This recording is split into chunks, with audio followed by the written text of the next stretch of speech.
श्रोता मित्र, कभी कभी देवताओं की इच्छा किसी महान घटना के माध्यम से प्रकट होती है। कभी एक राजा की तपस्या, कभी एक स्त्री की व्यथा और कभी किसी अत्याचारी का अहंकार, सब मिलकर एक दिव्य योजना की ओर बढ़ जाते हैं। इसी प्रकार यह कथा है राजा रत्नाकर, माता लक्ष्मी और दुर्जय की दैवी लीला की। मित्र, अगर आप चैनल में नए हो तो PCKLOVKTI चैनल को सब्सक्राइब करके जय महालक्ष्मी भाग 1 से लेकर भाग 18 तक की कहानी को जरूर सुने। राजा रत्नाकर का दुख। राजा रत्नाकर के महल में वैभव था, समृद्धि थी, प्रजा का प्रेम था, परंतु एक अभाव उन्हें हर पल सालता था, संतान का अभाव। राजा कई बार देवालयों में गए, ऋषियों से मंत्र लिए, किंतु समय जैसे थम गया था। रानी विजया की आंखों में हमेशा एक गहरी उदासी रहती। रात्रि के ब्रह्म मुहूर्त में राजा महल के प्रांगण में खड़े होकर आकाश की ओर देखते और कहते, हे माता, मैं केवल एक संतान चाहता हूँ, ताकि मेरा वंश आगे बढ़ सके और रानी के हृदय का खालीपन भर सके। राजा का यह आह्वान सच्चा था, इसलिए दैवीय उत्तर आने ही वाला था। माता लक्ष्मी का प्रकट होना। एक रात राजा ध्यान में लीन थे। उनकी सांसें धीमी हो गईं, मन शांत होता चला गया और तभी आध्यात्मिक कंपन वातावरण में फैल गया। सुगंधित हवा चली और राजा की चेतना में एक मधुर आवाज गूंज उठी, रत्नाकर। राजा ने जैसे ही आंखें खोलीं, एक दिव्य तेजस्वी कन्या उनके सामने खड़ी थी। वह स्वयं माता थी। सहमी हुई आवाज में राजा बोले, माता, क्या आप सचमुच मुझे दर्शन देने आईं? माता मुस्कुराईं, भक्त की पुकार मेरे लिए दूर नहीं होती, रत्नाकर। तुम्हारी इच्छा सत्य है, पवित्र है, परंतु संतान पाने के लिए अभी तुम्हें एक महायज्ञ करना होगा। राजा 2 बार हाथ जोड़कर बोले, माता, बस आज्ञा दें। कौन सा यज्ञ? माता का स्वर गंभीर हो गया। एक ऐसा महायज्ञ जिसमें अग्नि को प्रसन्न किया जाए, जहां तुम पूर्ण श्रद्धा से आहुति दोगे और यज्ञ में एक क्षण भी रुकावट नहीं आनी चाहिए। यदि तुम इसे पूर्ण करोगे तो तुम्हें दिव्य संतान अवश्य प्राप्त होगी। राजा की आंखों में पहली बार आशा की चमक आई और उसी रात से महायज्ञ की तैयारी शुरू हो गई। दुर्जय की कुटिल दृष्टि। लेकिन संसार में जहां धर्म बढ़ता है, वहीं अधर्म उसे रोकने खड़ा हो जाता है। दूसरी ओर राक्षस राज दुर्जय, राक्षसों का शासक, अहंकारी और निर्दयी, वह दूर से ही रत्नाकर की बढ़ती शक्ति को देख रहा था। उसके मंत्री ने सूचना दी, स्वामी, रत्नाकर महायज्ञ कर रहा है। ये यज्ञ उसकी शक्ति बढ़ा देगा और उसे संतान मिलने पर उसका वंश भी बढ़ेगा। दुर्जय हंस पड़ा, रत्नाकर का यज्ञ मैं उसे पूरा नहीं होने दूंगा। मुझे उस पर वर्चस्व चाहिए, न कि उसे बढ़ते हुए देखना। उसने अपने सबसे मायावी राक्षस लंबकर्ण को बुलवाया। लंबकर्ण अपने अहंकार और छल में निपुण था, वो किसी भी रूप में बदल सकता था। दुर्जय बोला, यज्ञशाला में घुसो, ब्राह्मण का वेश बनाओ और जैसे भी हो यज्ञ को नष्ट कर दो। लंबकर्ण ने दुष्ट हंसी हंसते हुए कहा, स्वामी, ये कार्य मेरे लिए खेल है। महायज्ञ का प्रारंभ। राजा रत्नाकर ने महान ऋषियों को आमंत्रित किया। गीत, मंत्र और स्वरों से पूरा नगर गूंज उठा। रानी विजया की आंखों में वर्षों बाद चमक थी। वे हर क्षण यज्ञ की रक्षा के लिए प्रार्थना करती। अग्नि जली और महायज्ञ अपने चरम पर पहुंचा। राजा की आहुति अग्नि में समर्पित होती और अग्नि की लपटें मानो स्वर्ग से संवाद कर रही थीं।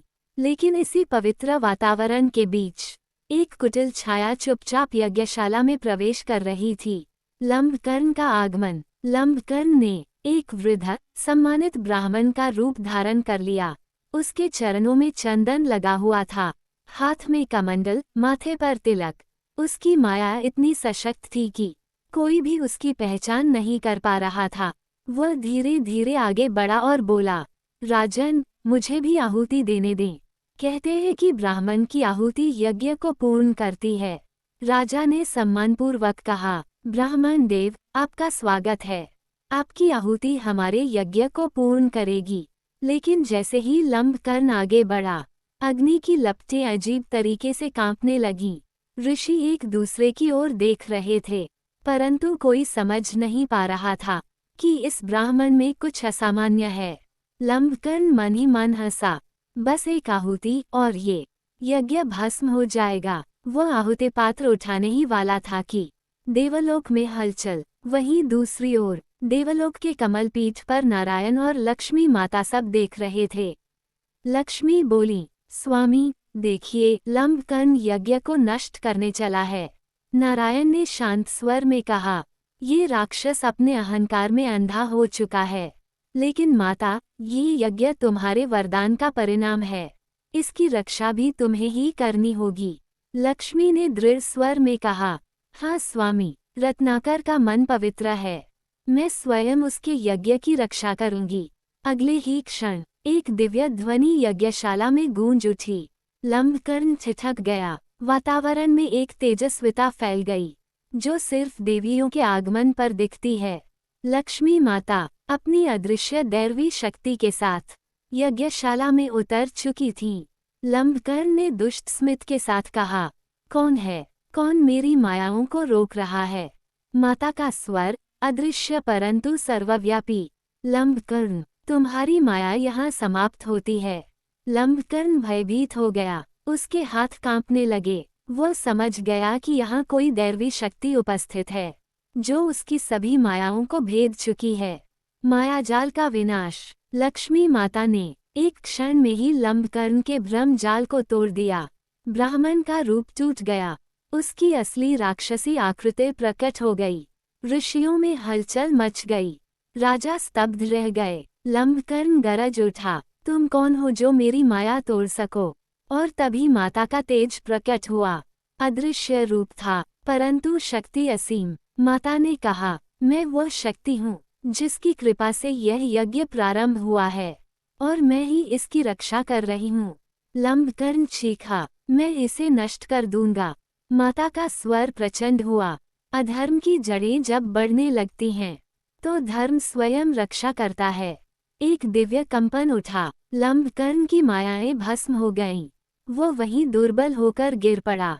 भयभीत होकर बोला, माता दया करें, मैं वापस जा रहा हूँ। माता का स्वर शांत हुआ, जाओ और दुर्जय को कहना, धर्म की जड़ें कटती नहीं, और सत्य को रोकने वाला स्वयं विनाश को प्राप्त होता है। लंबकर्ण भयभीत होकर भाग गया। यज्ञशाला फिर शांत हुई। मंत्र गूंजने लगे। अग्नि की लपटें मानो नृत्य कर रही थीं।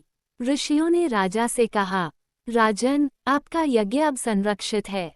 माता स्वयं इसे पूर्ण कराएंगी। राजा की आंखों में आंसू थे, कृतज्ञता और भक्ति के आंसू।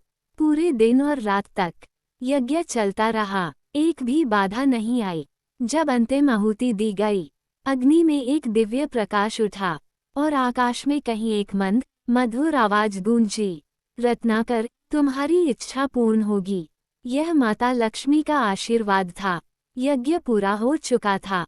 राजा के भीतर अब एक नई ऊर्जा थी। रानी विजया के चेहरे पर वर्षों बाद मुस्कान थी, और देवलोक में लक्ष्मी माता नारायण की ओर देखकर बोली, स्वामी, समय आ गया है। अब मैं स्वयं रत्नाकर के वंश में जन्म लूंगी। ये सिर्फ यज्ञ की सफलता नहीं थी, ये दैवी अवतरण की शुरुआत थी। कथा यहाँ समाप्त नहीं होती, बल्कि अब एक नई कथा जन्म लेने वाली है, जिसमें माता स्वयं धरती पर आने वाली हैं। श्रोता मित्र, जय महालक्ष्मी भाग 19 समाप्त हो गया है। अगर आप भाग 20 की कहानी को सुनना चाहते हैं तो PCKLOVKTI चैनल के साथ बने रहें। जय महालक्ष्मी।